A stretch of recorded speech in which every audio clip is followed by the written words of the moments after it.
Hello students, আমি Shobhana. Welcome to my channel Commerce Cognition. এই ভিডিওতে আজকে যেটা আলোচনা করব সেটা হচ্ছে তোমাদের ক্লাস 11-এর কস্টিংয়ের লেকচার 6 এবং ইউনিট 2.2, যার পার্ট 2। আগের পার্টে অলরেডি কি করিয়েছিলাম, প্রিপারেশন অফ কস্ট শিট, তার যা ফরম্যাট ছিল এবং তার উপর প্র্যাকটিক্যাল প্রবলেমও আমি আলোচনা করিয়ে দিয়েছিলাম, যেটা খুব সহজ ছিল প্র্যাকটিক্যাল প্রবলেমটা। তো আজকের পার্টে যেটা করাবো সেটা হচ্ছে যে তোমাদের কস্ট শিটেরই একটা পার্ট থাকে হচ্ছে cost of raw materials consumed. ঠিক আছে, তো এই পার্টটা তোমাদের অনেক সময় এমসিকিউ বা এসএকিউর মধ্যেও থাকে এবং মেন যে পার্ট অর্থাৎ কস্ট শিট যেটা তৈরি করো তার মধ্যেও কিন্তু এটা থাকবে এবং এটাতে কিছু ট্রিক্স থাকে। ঠিক আছে, অর্থাৎ কিছু জিনিস থাকে যেগুলো হয়তো তোমাদের বুঝতে অসুবিধাও হতে পারে। সেই কারণেই আমি আলাদাভাবে স্পেশালি শুধুমাত্র কস্ট অফ র মেটেরিয়াল কনজিউমডের ওপরে আজকে হচ্ছে কিছু আলোচনা করে দেবো, থিওরি প্লাস হচ্ছে প্র্যাকটিক্যাল প্রবলেমসও করিয়ে দেবো। ঠিক আছে, তাহলে শুরু করে দিচ্ছি আজকের topic, calculation of cost of raw material consumed. তাহলে কি বলা হচ্ছে, cost of raw material consumed অর্থাৎ আমি কাঁচা মাল কি পরিমাণ কনজিউম বা ব্যবহার করছি এবং তার জন্য কি পরিমাণ ব্যয় হচ্ছে। অর্থাৎ আগেই তোমরা জানো যে কস্টিং বা কস্ট শিট আমরা কখন করছি, যখন কোনো ম্যানুফ্যাকচারিং ইউনিট হচ্ছে তার জন্যই আমরা কস্ট শিট প্রিপেয়ার করি। তাহলে ম্যানুফ্যাকচারিং ইউনিট হলে তবেই শুধুমাত্র তার হচ্ছে কাঁচা মাল বা র মেটেরিয়ালসের প্রয়োজন হয়। তাহলে এই যে র মেটেরিয়ালস আমরা এখানে কনজিউম করছি তার মানে কি, হয় আমাদের প্রিভিয়াস কিছু স্টক ছিল, তারপরে আমরা ডিউরিং দ্য ইয়ার আবার কিছু পারচেস করেছি বা তার ওপর কোনো এক্সপেন্স করেছি এবং কিছু আমাদের বেরিয়ে গেছে র মেটেরিয়ালস এবং কিছু স্টকে থেকে গেছে। এই টোটাল অ্যাডজাস্টমেন্টটাকে আমরা বলছি কি cost of raw material consumed. তাহলে এবারে চলে আসি হচ্ছে ফরম্যাটে। তাহলে দেখো ফরম্যাটে কি আছে, লেফট সাইডে আমরা কি করছি পার্টিকুলার্স নিচ্ছি এবং রাইট হ্যান্ড সাইডে আমরা দুটো অ্যামাউন্টের কলাম নিচ্ছি। দুটো অ্যামাউন্টের কলাম এই কারণে নিচ্ছি, তার কারণ হচ্ছে আমরা ফার্স্ট কলামে কি করব, সব রকম অ্যাডজাস্টমেন্ট করব এবং অ্যাডজাস্টমেন্ট হওয়ার পরে যে অ্যামাউন্টটা পাবো সেটাকে আমরা সেকেন্ড কলামে ট্রান্সফার করব। সেই কারণে আমরা কি করছি, এখানে দুটো অ্যামাউন্টের কলাম নিচ্ছি। ঠিক আছে, এরপরে আসে ফরম্যাটে। তাহলে র মেটেরিয়াল কনজিউমড বা কাঁচামাল যেটা আমরা ব্যবহার করছি উৎপাদনের জন্য তার ব্যয় নির্ধারণ করার জন্য সবার প্রথম আমাদের যেটা দরকার সেটা হচ্ছে যদি আমাদের কোনো ওপেনিং স্টক থেকে থাকে। ঠিক আছে, তাহলে সবার ফার্স্টে আমরা নেব opening stock of raw material, অর্থাৎ কাঁচা মাল মাসের শুরুতে বা বছরের শুরুতে কি পরিমাণ আমাদের আছে সেটা আমরা নেব হচ্ছে opening stock of raw material. ঠিক আছে, সেটা আমরা নিয়ে নিলাম সেকেন্ড কলামে। এবার এই ওপেনিং স্টকের সাথে অ্যাড হবে কি কি, যা কিছুর জন্য আমাদের র মেটেরিয়ালের ভ্যালু বাড়বে সেই সব কিছু আমরা এখানে অ্যাড করব। তার মধ্যে কি থাকতে পারে, র মেটেরিয়ালের পারচেস থাকতে পারে বা র মেটেরিয়ালের ওপর আমরা যা যা কিছু এক্সপেন্স করব, অর্থাৎ র মেটেরিয়াল আনবার জন্য যা যা আমাদের খরচ হচ্ছে অর্থাৎ ক্যারেজ ইনওয়ার্ড যেটাকে আমরা বলছি, সেই ধরনের এক্সপেন্সও আমরা এখানে অ্যাড করব।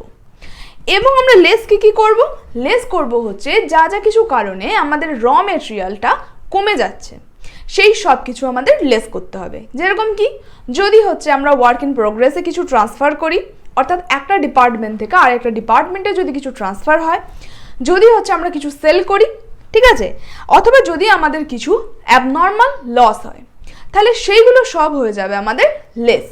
ঠিক আছে, তাহলে এবার ফরম্যাটে দেখো, ফার্স্ট কি নিলাম opening stock of raw material, add করব কি purchase of raw material, carriage on purchase, brokerage commission paid on purchase and other expenses incidental to purchase. তাহলে কি বললাম, র মেটেরিয়াল পারচেস করতে আমাদের যা খরচ হলো সেটা অ্যাড হবে ডিউরিং দ্য ইয়ার, প্লাস হচ্ছে এই র মেটেরিয়ালটা আমাদের যেখান থেকে আনতে হচ্ছে সেখানের জন্য যা যা কিছু খরচ, অথবা র মেটেরিয়ালটা কেনার জন্য যদি এক্সট্রা কোনো রকম খরচ হয় সেই সব কিছুই কিন্তু অ্যাড হয়ে যাবে যখন আমরা র মেটেরিয়ালসের কস্ট ক্যালকুলেট করব। ঠিক আছে, এরপরে হচ্ছে কি হলো, এই টোটাল যা যা কিছু আমাদের অ্যাড হলো ফার্স্ট কলামে আমরা এগুলো লিখে দিলাম এবং যা অ্যাডিশনে যা টোটাল আমরা পেলাম সেটা সেকেন্ড কলামে ট্রান্সফার করে দেবো। ঠিক আছে, একইভাবে এরপরে লেস আমরা কি করব, ফার্স্ট আছে দেখো raw materials lost due to abnormal reason. Abnormal reason হচ্ছে যা কিছু আগে থেকে অ্যাজিউমড করা সম্ভব নয় এরকম কোনো কারণে যদি কোনো র মেটেরিয়ালসের ক্ষয়ক্ষতি হয়, যেমন কি হতে পারে, প্রাকৃতিক হচ্ছে দুর্ঘটনা যা কিছু হয়, অর্থাৎ বন্যা হতে পারে, ঠিক আছে, অথবা আগুন লেগে গেল, অর্থাৎ যা কিছু আগে থেকে অনুমান করা যাবে না এরকম কোনো কারণে যদি কোনো ক্ষতি হয় তাহলে সেটা আমরা বাদ দেব। ঠিক আছে, এরপরে আছে কি purchase return of raw material. তাহলে যদি আমরা পারচেজ অ্যাড করি তাহলে পারচেজ রিটার্ন আমাদেরকে মাইনাস করতে হবে। এরপরে আছে দেখো raw materials transfer to other department. তাহলে cost of raw material consumed আমরা কখন ক্যালকুলেট করি, যখন আমরা প্রাইম কস্ট ক্যালকুলেট করি, তাই তো? তাহলে এরপরে আমাদের কি ক্যালকুলেট হয়, ওয়ার্কস কস্ট, অর্থাৎ ওয়ার্ক ইন প্রোগ্রেসে যা যা কিছু অ্যাডজাস্টমেন্ট থাকে আমরা এর পরে করি। তাহলে এই র মেটেরিয়াল থেকে যখন আমাদের ওয়ার্ক ইন প্রোগ্রেসে যাচ্ছে অর্থাৎ আদার ডিপার্টমেন্টে ট্রান্সফার হচ্ছে, সেই অ্যামাউন্টটাও আমাদের কিন্তু মাইনাস হয়ে যাচ্ছে। ওকে, আর লাস্ট বলা হচ্ছে closing stock of raw material. এরপর ক্লোজিং স্টকটা আমরা বাদ দিয়ে দিলে যা আমরা ব্যালেন্স পাচ্ছি সেটাই হচ্ছে আমাদের cost of raw material consumed. ঠিক আছে, তাহলে কি করলাম, সবার ফার্স্টে ওপেনিং স্টক নিলাম। ওপেনিং স্টকের পর র মেটেরিয়ালের জন্য আমাদের যা যা কিছু খরচ হলো সেইগুলো আমরা অ্যাডিশন করলাম, এবং র মেটেরিয়াল থেকে আমাদের যা যা কিছু এক্সপেন্স হলো বা লস হলো সেগুলো আমরা সব মাইনাস করলাম। তাহলেই আমরা পেয়ে গেলাম cost of raw materials consumed, অর্থাৎ একটা দ্রব্য উৎপাদন প্রক্রিয়ায় তার কাঁচা মালের জন্য যা যা কিছু ব্যয় সেইগুলোই কিন্তু এখানে আসবে। ঠিক আছে, এরপরে আসছি হচ্ছে দুটো প্র্যাকটিক্যাল প্রবলেম আলোচনা করব। ঠিক আছে, তাহলে জিনিসটা আরও ক্লিয়ার হবে। তাহলে দেখো স্টেপ বাই স্টেপ এক একটা করে করি। প্রথমটাই কি দিয়েছে দেখো, ওপেনিং স্টক দেওয়া আছে 1/1/2019-এ, closing stock of raw material দেওয়া আছে, আর কিছু অ্যাডজাস্টমেন্ট দেওয়া আছে। স্টেপ বাই স্টেপ করতে থাকি, বলতে থাকি। তাহলে এখানে আমি হেডিং করলাম ক্যালকুলেশন ফর র মেটেরিয়াল কনজিউমড।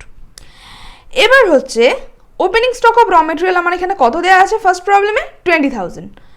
তাহলে আমি ওপেনিং স্টক এখানে নিয়ে নিলাম সেকেন্ড কলামে 20,000 opening stock of raw material. ঠিক আছে, এরপরে কি আছে দেখো, এরপরে তো ক্লোজিং স্টক আছে, সেটা তো আমি পরে লেস করব। এরপরে আগে যা যা কিছু অ্যাডিশন হবে সেগুলো আগে দেখে নিই, বা স্টেপ বাই স্টেপও তোমরা বসাতে থাকতে পারো যে ক্লোজিং স্টকটা একবারে যেহেতু সেকেন্ডেই আছে আবার লেসের জায়গায় ক্লোজিং স্টকটা বসিয়ে দিতে পারো। এরপরে আছে দেখো পারচেজ ডিউরিং দ্য ইয়ার ₹1,25,000। তাহলে আমরা এখানে অ্যাডিশনে এলাম, পারচেজ অফ র মেটেরিয়াল কত, 1,25,000। ওকে, নেক্সট কি আছে দেখো, return of raw materials to suppliers ₹5,000। তাহলে রিটার্ন অফ র মেটেরিয়ালস কত আছে, বা পারচেজ রিটার্ন কি আছে আমাদের 5,000। তাহলে এটা আমাদের কি হয়ে যাবে, পারচেজ রিটার্ন হচ্ছে মানে র মেটেরিয়ালটা কমে গেল, তাহলে এটা হয়ে যাবে আমাদের লেস। তাহলে লেসে আমরা করলাম কি, purchase return of raw material আমরা করে দিলাম 5,000। ওকে, নেক্সট এবার কি আছে দেখো, abnormal loss during the year আছে 5,000। তাহলে কি বলেছিলাম, অ্যাবনর্মাল লসও আমাদের কি হচ্ছে র মেটেরিয়ালস কনজিউমডে বাদ হবে। তাহলে অ্যাবনর্মাল লস কত হলো 5,000, সেটাও এখানে মাইনাস কলামে লেখা হলো।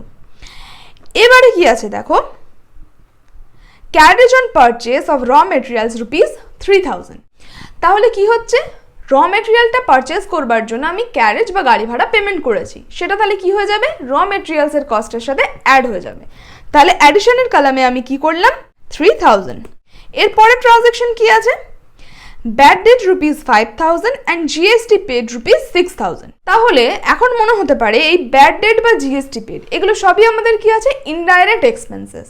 ঠিক আছে, কিন্তু ব্যাড ডেট বা জিএসটি পেমেন্ট বা ট্যাক্স পেমেন্ট বা ট্যাক্সের জন্য প্রভিশন এগুলো কোনোটাই কিন্তু উৎপাদন সংক্রান্ত ব্যয় নয়, অর্থাৎ জিনিসটা উৎপাদন করার সময় কিন্তু আমাদের এই ব্যয়গুলো হচ্ছে না, এইগুলো আমাদের ব্যয় হচ্ছে কিন্তু সেটা উৎপাদনের সাথে রিলেটেড নয়। সেই কারণে এই ধরনের কোনো এক্সপেন্স কিন্তু cost of raw material consumed বা কস্ট শিট আমরা যখন প্রিপেয়ার করব এই ধরনের কোনো এক্সপেন্স কিন্তু আমাদের আসবে না। ঠিক আছে, এই জিনিসটা মাথায় রাখবে। তাহলে এখানে ব্যাড ডেট বা জিএসটি পেড যে দুটো অ্যামাউন্ট দেওয়া আছে এখানে তার কোনো এন্ট্রি হবে না। লাস্ট আমি কি বাদ দিয়েছিলাম, stock of raw material as on 31st December 2019, অর্থাৎ closing stock of raw material আছে কত 22,000। তাহলে এখানে আমি মাইনাস করে দিলাম closing stock of raw materials 22,000। তাহলে এখানে আর কোনো ট্রানজাকশন আমাদের বাকি নেই। তাহলে অ্যাডিশনগুলো আমরা এই কলামে ট্রান্সফার করে দেবো। তাহলে কত আছে 1,25,000 প্লাস 3,000, অর্থাৎ আমি এখানে কত ট্রান্সফার করবো 1,28,000। তাহলে এই দুটো অ্যাড করে আমাদের এই কলামে কত আসছে 1,28,000 প্লাস 20,000 1,48,000। এবার হচ্ছে লেসের টোটালটা আমরা আবার অ্যামাউন্টের কলামে ট্রান্সফার করব। লেসে কত টোটাল হচ্ছে 22,000 প্লাস 5,000 প্লাস 5,000 অর্থাৎ 32,000। তাহলে আমাদের এখানে কি হলো, র মেটেরিয়ালস কনজিউমড কত, টোটাল আমাদের এখানে হয়েছিল 1,48,000 মাইনাস 32,000 অর্থাৎ 1,16,000 হচ্ছে আমাদের cost of raw material consumed বা র মেটেরিয়ালস কনজিউমড। ওকে, তাহলে জিনিসটা ক্লিয়ার হলো। তাহলে এখানে তোমরা কি শিখলে, যে যদি কোনো এক্সপেন্স আমাদের দেওয়া থাকে যেটা হচ্ছে র মেটেরিয়ালস বা উৎপাদন সংক্রান্ত ব্যয় নয়, সেগুলো কিন্তু আমরা কস্ট অফ র মেটেরিয়াল কনজিউমডের মধ্যে বা কস্ট শিটের মধ্যে আনবো না। ঠিক আছে, এইটুকুই ট্রিক্স এখানে নতুন শেখাচ্ছিল। এরপরে আসি হচ্ছে সেকেন্ড প্র্যাকটিক্যাল প্রবলেম যেটা নিয়েছি সেটাতে। প্রথমেই কি আছে দেখো, র মেটেরিয়ালস পারচেস ₹1 লাখ, কিন্তু সবার ফার্স্ট আমরা কি নেবো, ওপেনিং স্টক। তাহলে opening stock of raw materials আছে ₹15,000। তাহলে সেকেন্ড সলিউশনে আসি, opening stock of raw material কত আছে, 15,000। তাহলে সেকেন্ড কলামে করলাম 15,000। এরপরের ট্রানজ্যাকশন দেখো, এরপরে আমরা কি নেবো অ্যাডিশনের মধ্যে, পারচেস অফ র মেটেরিয়াল। তাহলে পারচেস কত আছে, 1 লাখ। তাহলে পারচেস অফ র মেটেরিয়ালে আমি লিখে দিলাম 1 লাখ। এরপরে আছে কি, carriage paid on raw materials purchase ₹2,500। তাহলে ক্যারেজ অন পারচেস 2,500 আমাদের অ্যাডিশন হয়ে যাবে। তাহলে ক্যারেজ অন পারচেস 2,500।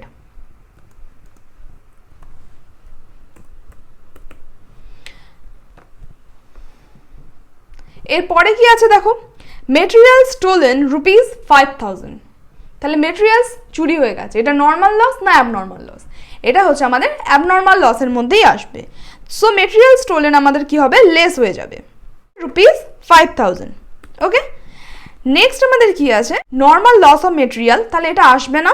এরপর আছে সেল অফ স্ক্র্যাপ ₹400 এবং ক্লোজিং স্টক ₹10,000, এই দুটো আমাদের মাইনাস হয়ে যাবে। তাহলে পারচেস রিটার্ন এখানে নেই, এখানে আমাদের কি আছে, সেল অফ স্ক্র্যাপ।